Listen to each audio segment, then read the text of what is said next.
안녕하세요. 애자일한 사회를 꿈꾸는 애자일 소사이어티 대표 이재영입니다. 오늘은 성장 마인드셋과 애자일 마인드셋에 대한 의미와 그 연관성, 그리고 이를 어떻게 하면 실천할 수 있는지에 대하여 알아보도록 하겠습니다. 먼저 저를 잘 모르시는 분들을 위하여 잠깐 제 소개를 드리도록 하겠습니다. 저는 지난 20년 넘게 소프트웨어 개발 관련 컨설팅 업무를 해오고 있습니다. 애자일은 2007년부터 관심을 가지고 제가 하는 모든 업무에 적용을 해오고 있습니다. 처음에는 저도 애자일에 대한 확신이 그리 높지 않았습니다. 근데 막상 하다 보니까 좀 더 인간적이면서 효과가 좋은 방법론이 아닌가 생각되었습니다. 그래서 2016년도에는 애자일 스크럼 프로젝트 관리라는 책을 출간하기도 하였습니다. 저는 그동안 애자일 교육을 여러 기업들을 대상으로 많이 해왔는데요. 교육을 듣고 난 분들을 가만히 살펴보면 크게 세 가지 부류로 나누는 것 같습니다. 첫 번째는 새로운 것에 도전하고 거기서 무언가를 배워서 자기를 좀 발전시키려고 하는 사람이 있고요. 두 번째는 한두 번 해보고 우리하고 안 맞아 하면서 쉽게 포기하는 사람들이 있습니다. 그리고 세 번째는 뭘까요? 예, 아예 할 생각도 안 하는 사람입니다. 이분들은 과거 경험에 비춰서 우리하고는 안 맞아 이렇게 하면서 아예 할 생각도 안 하시는 거죠. 그런데 저는 의문점이 들었습니다. 사람들은 왜 이렇게 새로운 것에 접했을 적에 반응이 다를까? 그 이유는 오늘 말씀드릴 마인드셋 때문입니다. 지금으로부터 약 40여 년 전 미국의 심리학자 캐럴 드웨 교수는요, 왜 어떤 사람은 어렵고 힘들어 보이는 일에도 기꺼이 도전하려고 하고 또 어떤 사람은 안전지대에서 벗어나지 않고 머무려고만 할까라는 데에 의문을 갖고 연구를 하게 됩니다. 그리고 지능에 대한 사람들의 믿음을 연구하면서 사람의 성공과 잠재력 발현에는 마인드셋이 중요하다라는 결론에 이르게 됩니다. 그녀는 사람은 어떤 마인드셋을 가지고 있느냐에 따라서 행동이 달라지게 되며 그 결과로 개인의 잠재력이 성장하거나 혹은 정체를 가져올 수 있다고 얘기하고 있습니다. 그녀가 분류한 마인드셋은 크게 두 가지입니다. 바로 고정 마인드셋과 성장 마인드셋입니다. 고정 마인드셋은 사람의 지능이나 능력은 태어날 때부터 고정되어 있고 변하지 않는다라고 믿는 것이고요. 성장 마인드셋은 사람의 지능이나 능력은 고정되어 있지 않으며 지속적으로 성장할 수 있다라고 믿는 것입니다. 자, 다음은 여러분들이 어떤 마인드셋을 갖고 있는지 테스트를 한번 해보겠습니다. 제가 문장을 읽어 드릴 텐데요. 여러분들이 갖고 있는 마인드셋과 한번 비교를 해보시기 바랍니다. 나는 실패할까봐 새로운 도전을 주저하는 경향이 있다. 누군가가 나의 잘못을 지적하면 방어적이 된다. 나는 실패를 배움의 기회로 삼기 때문에 새로운 도전을 시도하는 편이다. 성공한 사람은 타고난 재능과 배경 때문에 성공했다고 생각한다. 자, 여러분들은 이 네 가지 문장에 대해서 자기와 비슷하다고 생각하시나요? 만약 여러분들이 첫 번째와 두 번째, 네 번째 문장과 비슷하다고 생각하신다 그러면은 여러분들은 약간 고정 마인드셋에 가깝고요. 내 생각이 이렇게 세 번째와 비슷하다라고 생각하신다 그러면은 여러분들은 성장 마인드셋을 가지고 있다고 볼 수 있습니다. 자, 그러면은 고정 마인드셋과 성장 마인드셋에 따른 행동 패턴에 대하여 살펴보도록 하겠습니다. 먼저 고정 마인드셋을 가지고 계신 분들의 행동 패턴을 보면은요, 실패를 두려워합니다. 어떤 일에 뭔가 도전을 하고 거기에 따른 실패에 대해서 굉장히 수동적이고 방어적이 되죠. 그리고 남들한테 뭔가 부족한 거를 보이고 싶어 하지 않습니다. 남들에게 똑똑하다는 인정을 받고 싶어 합니다. 그리고 누군가가 나의 잘못된 점 혹은 나의 어떤 부족한 점에 대하여 지적했을 적에는 방어적이 되기 쉽습니다. 그리고 현재 일하는 방식을 고수하려고 합니다. 그 다음에 누군가가 성공을 했을 적에 그 성공에 대해서 뭔가 불안감을 느끼거나 위협을 느끼는 행동을 보이게 됩니다. 반면에 성장 마인드셋을 가지고 계신 분은요, 실패를 배움의 기회로 삼습니다. 그래서 항상 도전하고 거기서 뭔가 배우고 그럼으로써 이제 성장을 해 나가는 거죠. 그리고 누군가로부터 항상 배우려는 자세를 갖는 거죠. 우리 동양 철학에 항상 겸손하라라는 미덕이 있죠. 이와 비슷한데요. 누군가로부터 항상 겸손함으로써 거기로부터 배우는 자세. 이게 이제 성장 마인드셋이 갖고 있는 자세입니다. 그리고 누군가가 나의 부족한 점을 지적할 적에는 거기서부터 뭔가 배우려고 하는 거죠. 그래서 방어적이 되기보다는 피드백으로부터 배우려는 그런 자세가 필요합니다. 또 지금 현재 하는 방식에 만족하지 않고요. 더 나은 방식을 찾으려고 노력하는 자세를 보이는 게 이 성장 마인드셋의 특징이기도 합니다. 그리고 남이 성공하면은 배가 아프기보다는 저 사람이 어떻게 성장했을까? 어떻게 성공했을까? 이런 것들에 대해서 교훈을 얻으려고 노력을 합니다. 자, 이런 것들이 고정 마인드셋과 성장 마인드셋을 갖고 있는 사람들의 행동 패턴이라고 볼 수가 있습니다. 그럼 여러분들은 새로운 일에 부딪히거나 혹은 실패에 직면했을 때 어떠한 마인드셋을 보이시나요? 고정 마인드셋인가요? 성장 마인드셋인가요? 각자 다르겠지만 아마도 어떤 때는 성장 마인드셋처럼 행동하다가도 또 다른 때는 고정 마인드셋처럼 행동하지 않을까 생각됩니다. 저 역시 실패를 배움의 기회로 삼아 도전하는 행동을 보이다가도 누군가로부터 부정적 피드백을 받게 되면은 본의 아니게 방어적으로 흐르는 경우를 보게 됩니다. 그러나 여러분들이 고정 마인드셋으로 생각한다고 해서 자책하실 필요는 없습니다. 사실 이런 생각은 인간이기 때문에 자연스러운 것이며, 캐럴 교수는 우리에게 고정 마인드셋이 자연스럽게 내재되어 있다고 얘기합니다. 따라서 이런 고정 마인드셋의 생각이 든다고 해서 억지로 이걸 떨치거나 자책할 필요는 없으며, 이를 받아들이면서 성장 마인드셋으로 생각을 전환하는 훈련을 하시면 됩니다. 다음은 애자일 마인드셋에 대하여 알아보도록 하겠습니다. 애자일 마인드셋은요, 애자일 개발 선언문에 내포된 철학으로요, 애자일과 린 원리에 기반한 사고방식이라고 볼 수 있습니다. 그리고 이 애자일 마인드셋은 애자일의 적용 효과를 높이는 원동력으로 많은 전문가들이 얘기하고 있습니다. 예를 들어 애자일 마인드셋이 부족한 팀은 애자일 활동에 대한 의미를 제대로 느끼기 어렵다 보니 저항도 심하고 적용 효과도 잘 나타나기 어렵습니다. 반면에 애자일 마인드셋을 가진 팀은요, 애자일이 고객 가치나 비즈니스 성공에 도움이 된다는 것을 인식함으로써 보다 적극적으로 애자일을 활용하게 되어 성과가 높아지게 됩니다. 그래서 많은 전문가들이 애자일 마인드셋을 효과를 높이는 원동력으로 보고 있는 것이죠. 그렇다면 구체적으로 애자일 마인드셋은 무엇일까요? 일부 애자일 전문가들은 애자일 마인드셋을 성장 마인드셋과 동일한 의미로 해석하는데요. 저는 조금 이것이 같지 않다고 생각을 합니다. 왜냐하면 성장 마인드셋은 개인의 성장과 변화에 초점을 맞추고 있지만 애자일 마인드셋은요, 팀의 성장과 변화에 초점을 맞추고 있기 때문입니다. 예를 들어서 전통적인 팀에서는 각자 전문화된 업무를 수행하면서 자기 일에만 집중하는 경향이 있습니다. 그러다 보니 다른 사람이 무엇을 하는지에 대한 관심도가 떨어지고 다른 팀원을 돕는 것도 한계가 있습니다. 이런 방식은 애자일 팀을 만드는데 별로 도움이 되지 않기 때문에 애자일 팀에서는 새로운 업무 방식이 요구됩니다. 즉, 업무를 투명하게 공유하고 함께 협력하는 정신 자세가 필요한 것이죠. 이렇게 팀의 일하는 방식을 변화를 하기 위해서는 애자일 마인드셋이 필요하게 됩니다. 다음은 애자일 마인드셋과 애자일 원리 간의 상관관계에 대하여 알아보도록 하겠습니다.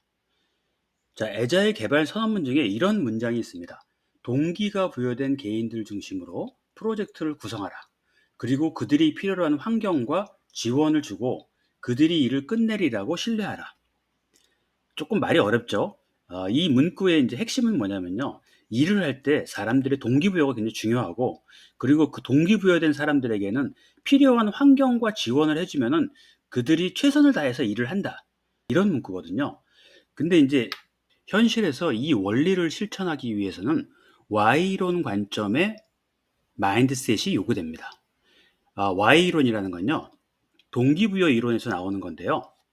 X이론은 사람은 태어나면서부터 일을 싫어하며 가능하면 일하지 않으려고 한다라는 얘기고요.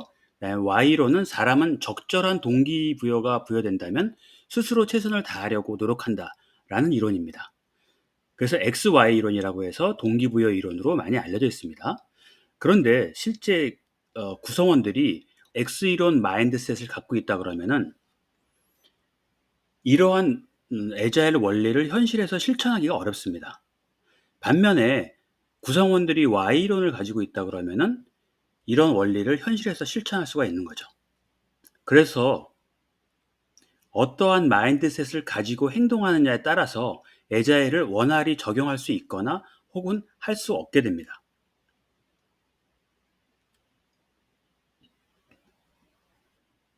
다음은 애자일 개발 선언문을 기반으로 해서 제가 정리한 애자일 마인드셋을 설명드리도록 하겠습니다. 아울러서 애자일 마인드셋과 비교되는 전통적인 마인드셋도 제가 정리를 했는데요. 그걸 한번 좀 비교해서 설명을 드리도록 하겠습니다. 이 전통적인 마인드셋은요, 보통 그 관료주의적인 조직에서 나타나는 사고방식이라고 보시면 될 것 같습니다. 첫 번째로 이제 전통적인 그 마인드셋은요, 상사의 지시를 중심으로 업무를 수행한다는 겁니다. 보통 전통적인 조직에서는 상사가 지시한 걸 중심으로 모든 사람들이 움직이게 됩니다. 반면에 애자일 조직에서는요, 고객에게 가치 있는 일에 집중합니다. 상사가 지시를 했더라도 정말 이게 고객에게 가치 있는 일인지 따져보고 어, 우선순위를 조정해서 일에 집중을 합니다. 그리고 일을 하다 보면은 과도한 문서 작성이나 회의, 오류 수정 등 실제 고객에게 가치를 주지는 못한 일에 많은 시간을 쓰게 되는데요.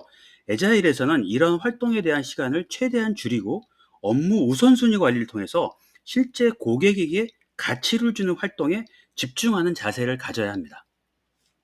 두 번째 전통적인 마인드셋을 보면요. 가능한 한 완벽한 계획을 세우고 이를 따르려고 합니다. 그래서 전통적인 프로젝트나 이제 조직에서 보면은 계획을 세우는데 많은 시간을 씁니다. 그러면서도 이제 불완전한 계획인데도 마치 완벽한 것처럼 그걸 따르려고 하죠.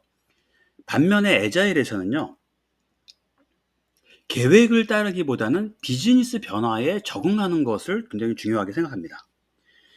애자일에서도 계획을 세우긴 합니다. 다만 애자일에서는 계획을 완벽하게 세운다는 거를 인정하지 않고요. 항상 계획은 불완전하다. 그래서 계획을 세우는 것은 중요하지만은 계획대로 진행하는 것보다는요.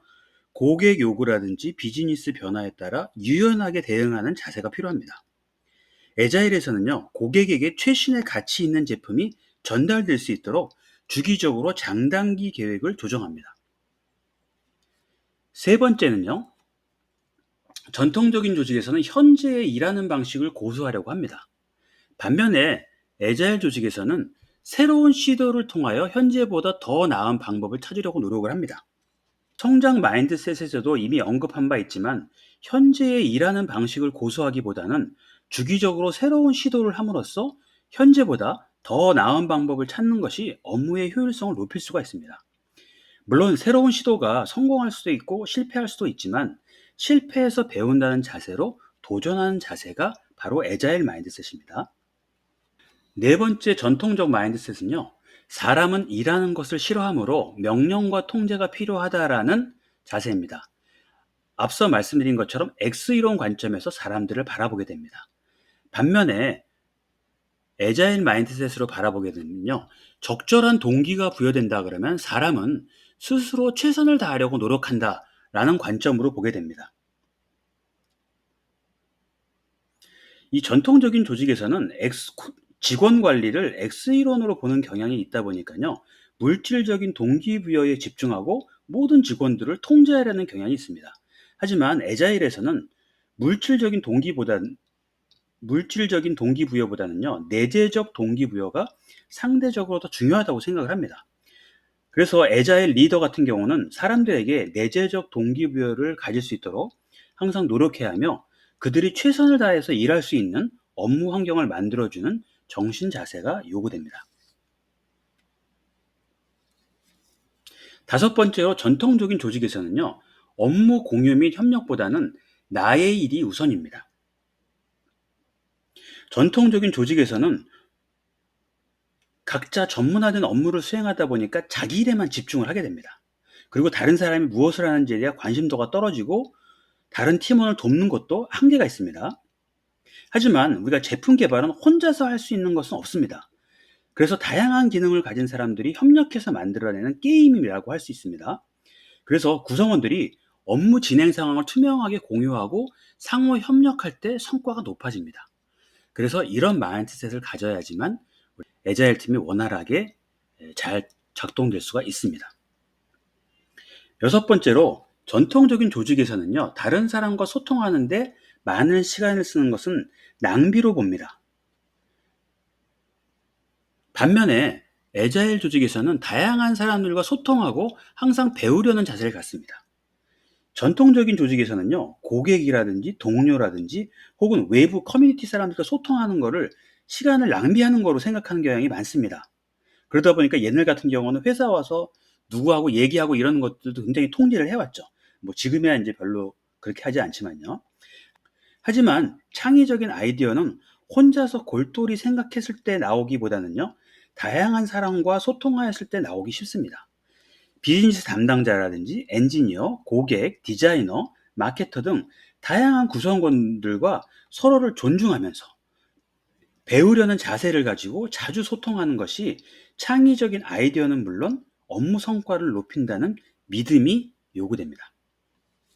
일곱 번째로 전통적인 조직에서는 인력의 효율적 활용을 위해서 오버로드와 멀티태스킹이 필요하다고 봅니다.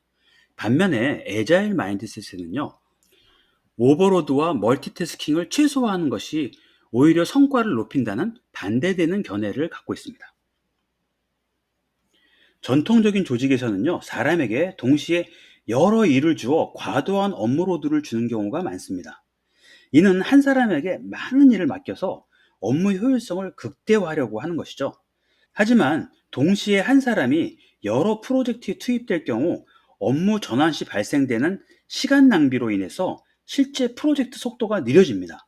예를 들어서 하던 업무를 중단하고 새로운 업무를 수행할 때는 기존 프로젝트의 진행 상황을 이해하고 할 일을 결정하는 데만 한두 시간 이상 걸리기가 쉽습니다. 이런 업무 전환 시간은 그대로 낭비 요소가 될 수 있는데요. 그래서 애자일에서는 이런 것들을 최소화하려고 합니다. 그리고 또 사람에게 장기간 과도한 업무로드를 주게 되면은 창의성이나 품질을 떨어뜨리기 쉽습니다. 그래서 사람에게는 지속 가능한 적절한 업무를 주어 몰입을 이끄는 것이 가장 효과적입니다. 이상으로 제가 애자일 마인드셋과 이에 대비되는 전통적인 마인드셋을 7가지로 정리해 드렸는데요. 물론 전문가에 따라서 저와 다르게 애자일 마인드셋을 기술할 수 있습니다.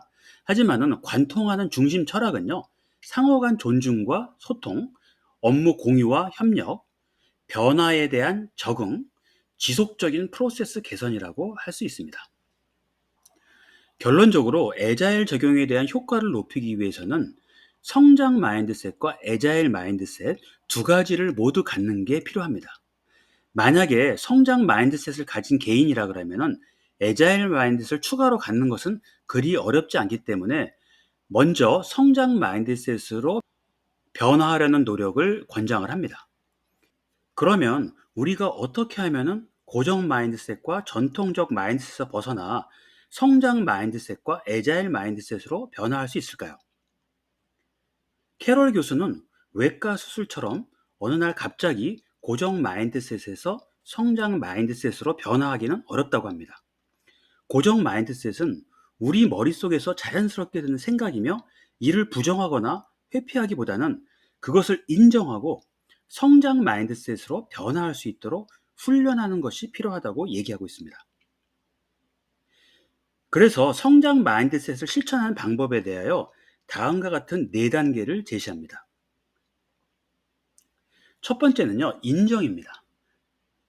즉 어떤 상황에 직면했을 적에 고정 마인드셋으로 생각하게 되는 것을 자연스럽게 인정하는 겁니다. 두 번째는요, 원인을 파악하는 겁니다. 즉, 무엇이 당신의 고정 마인드셋을 자극하는지 알아내는 겁니다. 예를 들어서 새로운 도전을 하려고 할 때 당신 내부에 고정 마인드셋을 가진 페르소나가 등장할 수가 있습니다.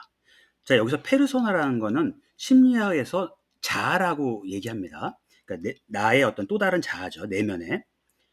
그래서 이 고정 마인드셋을 가진 페르소나가 당신에게 이렇게 얘기할 수 있습니다.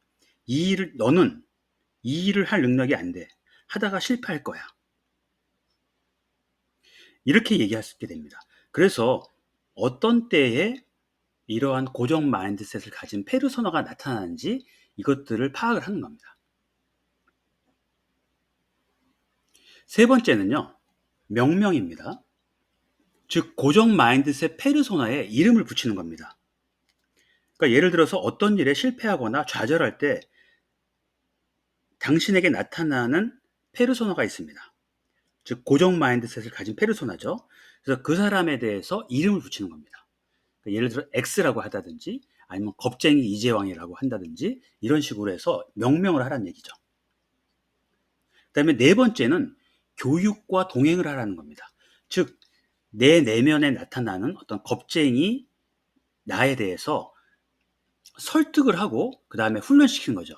물론 너는 이렇게 생각할 수 있어. 하지만은 나는 이렇게 하는 게 나의 어떤 미래라든지 성장을 위해서 더 좋을 거야. 이렇게 설득을 하라는 겁니다.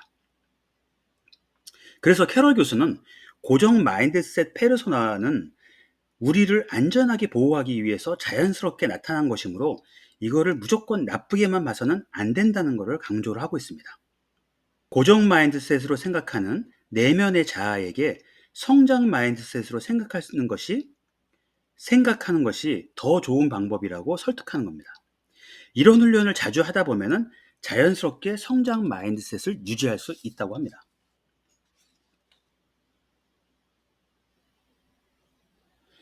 개인적인 경험으로 애자일 마인드셋을 실천하는 방법도 성장 마인드셋과 크게 다르지 않다고 생각이 됩니다. 만약 여러분들이 업무를 수행하고 있다 그러면 자연스럽게 전통적 마인드셋이 나타나게 됩니다. 그러면 이를 자연 그대로 인정하고 어떤 때에 이런 것들이 나타나는지 원인을 파악해 봅니다. 그런 다음에는 전통적 마인드셋을 가진 내면의 자아를 설득해서 애자일 마인드셋으로 변화를 이끄는 겁니다. 그러니까 예를 들어서 기존의 방식을 고수하는 것도 좋긴 한데 우리 팀의 성장과 발전을 위해서는 애자일 마인드셋으로 바꾸는 게 좋은 것 같아. 그러면서 스스로를 이렇게 설득을 하는 거죠. 물론 이런 방법을 써가지고 모든 사람들이 성장 마인드셋과 애자일 마인드셋을 가질 수 있는 건 아닙니다. 만약에 여러분 조직에서 애자일 코치가 있다 그러면은 이러한 여정을 보다 쉽게 도와줄 수가 있을 겁니다. 애자일 코치가 주기적으로 팀원들과 코칭 미팅을 통해서 성장 마인드셋과 애자일 마인드셋을 키우는 그런 훈련들을 제공할 수 있으니까요. 오늘 전체적으로 성장 마인드셋과 애자일 마인드셋의 의미와 연관성, 그 실천 방법에 대해서 알아보았는데요. 여러분들에게 도움 되시기 바랍니다. 감사합니다.